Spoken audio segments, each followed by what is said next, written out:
Aibda Sofyan menjadi anggota polisi yang tewas dalam aksi bom bunuh diri di Mapolsek Astana Anyar, Bandung, Rabu kemarin.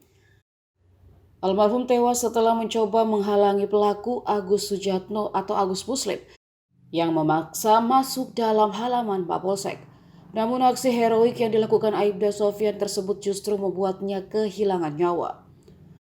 Kasat Binmas Kepolisian Resort Kota Besar Bandung AKBP Sutori pun mengungkap karena pelaku terus memaksa untuk masuk, akhirnya Aibda Sofyan mencoba untuk menghalanginya. Saat itu apel pagi pintu gerbang ditutup. Pelaku memaksa masuk dan dihalangi Babinsa. AKBP Sutori menyebut ketika menghadang pelaku, Aibda Sofyan juga sempat bersitegang dan mendapat ancaman dari pelaku. Karena pada saat kejadian pelaku juga mengacungkan senjata tajam. Aibda Sofyan sempat mundur saat pelaku didorong menjauh darinya.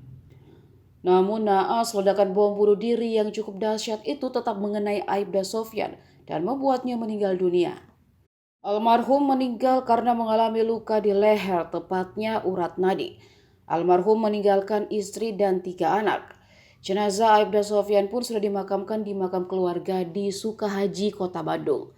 Sebagai bentuk penghargaan, Aibda Sofyan pun mendapat kenaikan pangkat kehormatan dari Polri menjadi Aibtu atau Anumerta.